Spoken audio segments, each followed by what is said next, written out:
Welcome back to our lectures on classes and object relation mapping.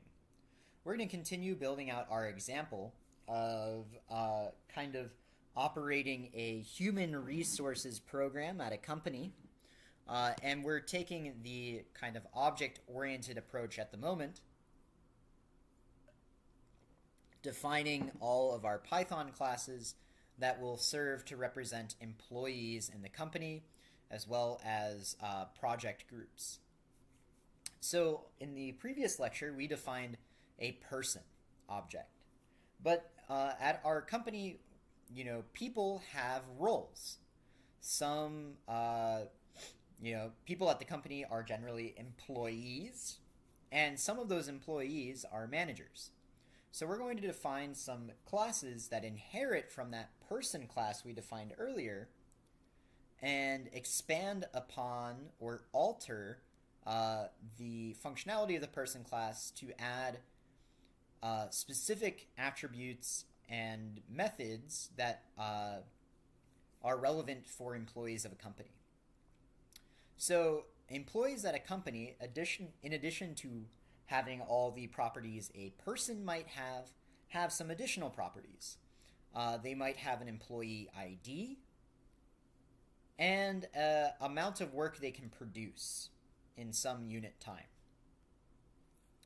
So our employee is going to be initialized giving all the arguments we had for person, name, age, degree, and salary, but also an employee ID and a production level.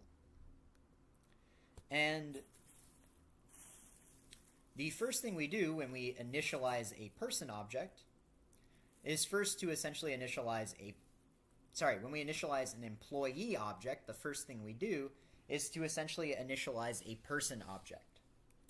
So this super employee self is essentially the same as if we had said person.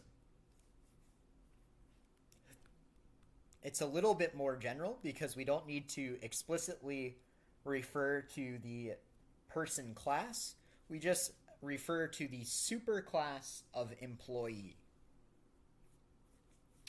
Employee inherits from person, so person is the superclass of employee. Then, after we've initialized a person object, we initialize the ID and production of our employee. We also define a repr method, which will represent our employee as a string. We then define a manager class, which inherits from employee, because managers are special types of employees. They are a specific type of employee. So manager is a subclass of employee, because managers should have everything an employee has, plus some extra attributes and methods. So again, the first thing we do when we initialize a manager is to initialize an employee. Just like the first thing that happened when we initialized an employee was we initialized a person. And then additionally, a manager is going to have a capacity, an amount of employees that manager is capable of managing. And as a complement to that idea, we have a method called canManage, which checks if a manager can manage n employees. And this is a very simple method. It just checks if n is less than or equal to that manager's capacity. So this will return a true or false based on n. If I define a manager with a capacity of, say, 5, an ID of 281, production of 58,200, name is, let's say, Blair, they're 35 years old, and, oh right, we need to give them a degree and a salary. So I'll just copy those from our previous example, just for the sake of speed. So here's our manager. And if we ask if they can manage 6 people, well, 6 is greater than their capacity, which is 5, so we get false. But they can manage 5 people, so we would get true. So at this point, we have all the classes we need for describing the individuals in our company.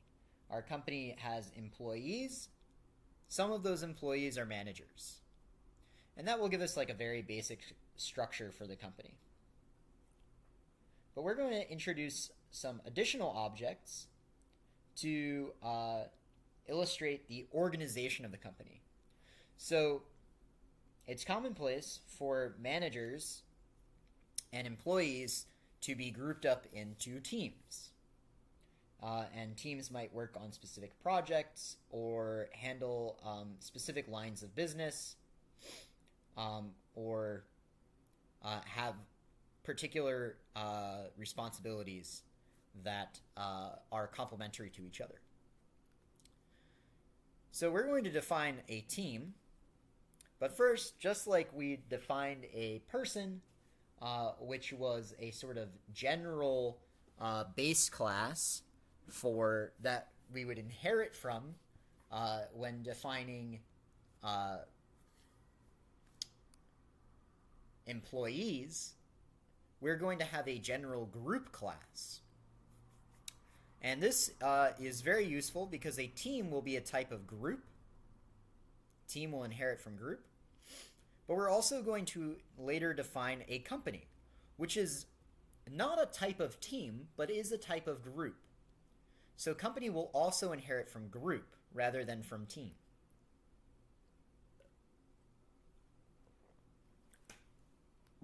So a group has a set of members, and we can add and remove members as well as get the member IDs, get all the IDs of employees in our group. So that's a quite simple class. I'm not going to spend more time on that. This is actually a dictionary. I said it's a set of employees, but it's actually a dictionary. We can see that here. Also, actually, if you just say type brackets, that will be interpreted as a dictionary if it's empty, not a set. For a set, you would have to say something like set. This gets interpreted as a dictionary. So we have a dictionary of members where the values are the members and they are keyed by the ID of those members. Very simple class, not going to spend more time on this. The team inherits from group, so it can do all the thing group does, but it does it has some extra attributes and can do some extra things because it has some more methods. So when we define a team, that team has a name, an ID, and a description. Now, we've set here manager equals none. I probably would not do it this way. I would do it slightly differently. I would say something like manager. That might be something that we know in advance. So I'm going to put manager equals none here. So by default, the manager will be none unless we specify one. But if we specify one, then we can just set it right away. That's probably the way I would do this. Then, once we have set these attributes, we initialize a group. And remember, when we initialize a group, all that happens is we create this members dictionary, and it's empty. We could have put this at the beginning, along the lines of what we did for employee and manager. We put it at the end. It doesn't make a difference in this case, because all that's happening when we initialize a group is we create this empty dictionary. So that doesn't interact with anything else we've done so far in the object initialization.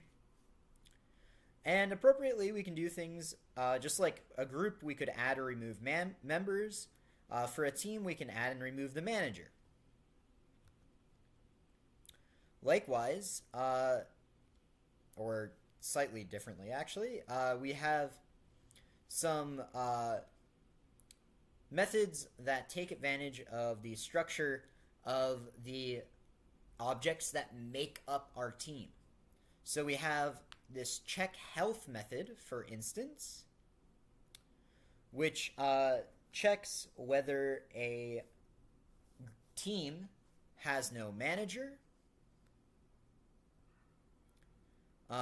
checks whether the manager can manage all of the members of the team, and yeah, so given what we know about the composition of the team, it's composed of employees, and it has a manager, hopefully, we can check that kind of the conditions we would want to be true hold, which is that there is a manager and that manager is not over capacity. So that's what this method does. And I can see now actually why this was set to none before. It's because add manager not only sets the manager to a particular manager object, but also adds the manager as a member to the group. So that is important, that the manager count as a member of our team. We can calculate the total production of everyone on the team. That's just this sum of productions for every member of our team. And then we can describe the team as well.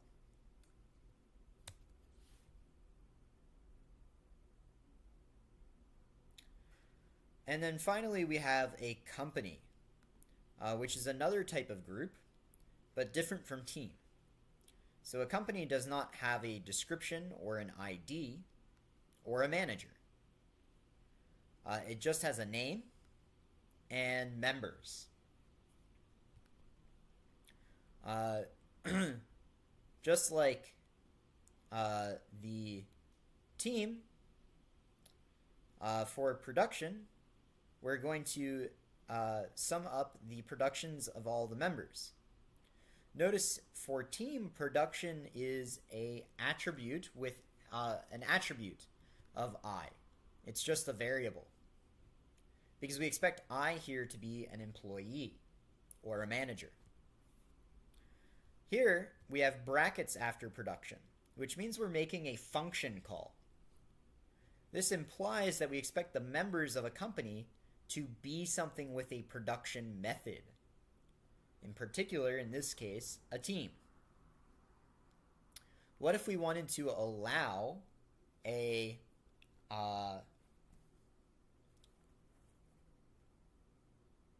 company to contain employees which are not members of a team? That would be fairly simple. We would simply have to define a production method for individual employees that returns their production. Then we could call production.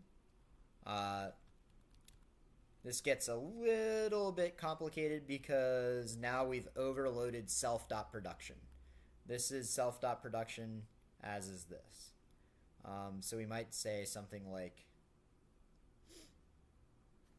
I don't know, call this prod.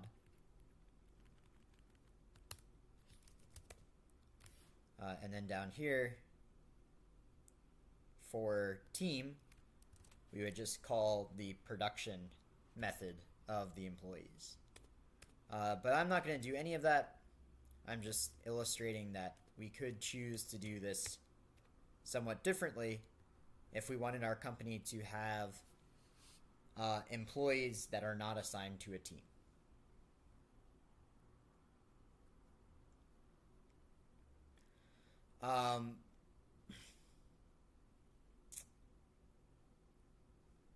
We then have some more methods. I'm not going to go into depth about them, but they check things like that employees are not assigned to more than one team, and that all the teams are healthy. So now that we've defined all of these interrelated classes to describe our company, let's actually make some objects and see how they are structured relative to another when we actually construct the company. So we can make some salaries and degrees. In this case, we'll just pretend like, our company is very simple. It only pays out a low salary, a mid salary, and a high salary. And all the degrees, or the degrees of all the employees are those listed here.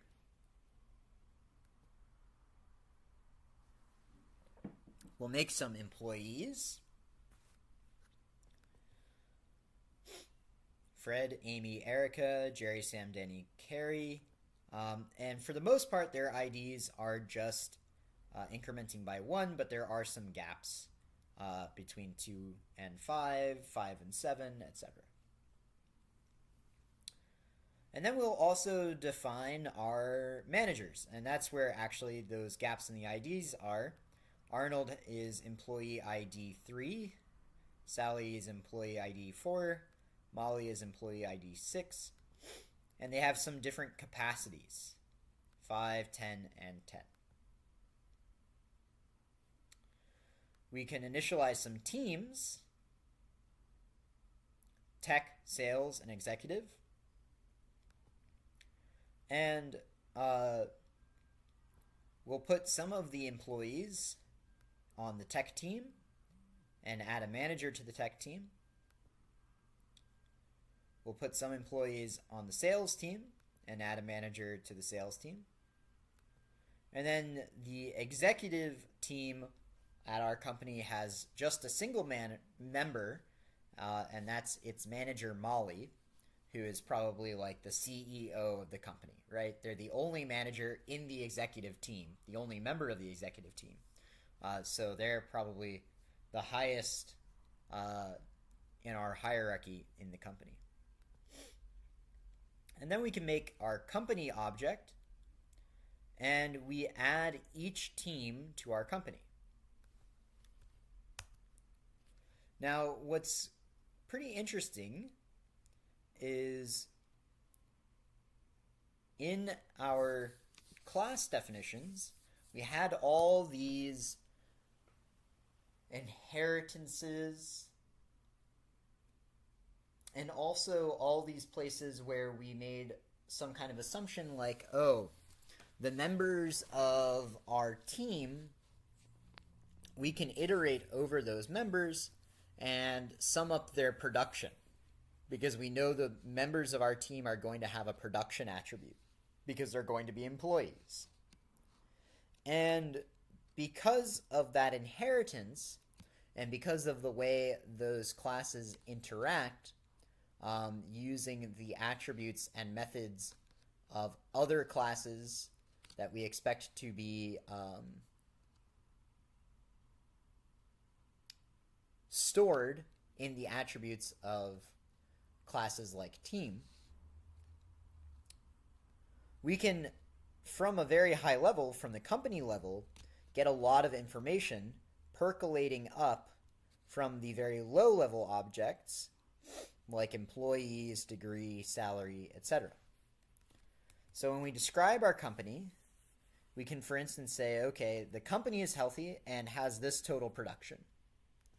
And then we can break out into more detail. The tech team has 4 members and produces this much money, and etc. for sales and executive. We also know that when we describe the company, we check its health, if there's any problems. So for example, if we decreased Arnold's capacity to 3 and described the company,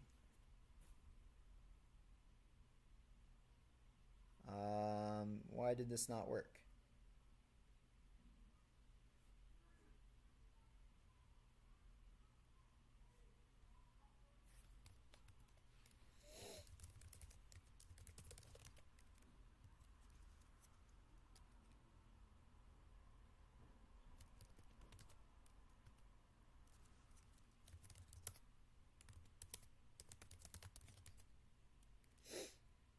Okay, so team 2 is clearly having problems. Check health. Problems. If not, self.single-assign.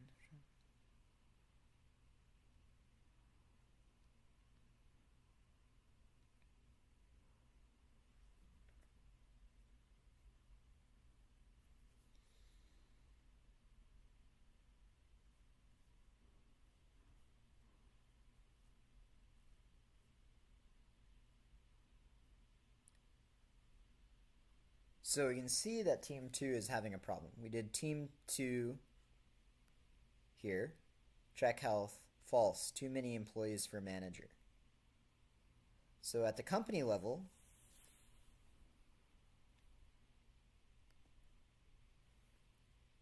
when we check health, we first check that all the employees are only assigned to one team. And if they're not, we append a problem to our list of problems.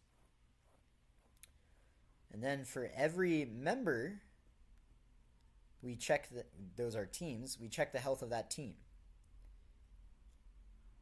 And if the team is not healthy, again, we append that problem to the problems, and finally we return problems. I see. Here, if there are problems, we don't print out anything from describe. So here we could add else, print problems. Maybe not the most, maybe not the prettiest solution, but an easy one. Sales is not healthy because too many employees for manager. So maybe we'd say like for problem in problems, print problem.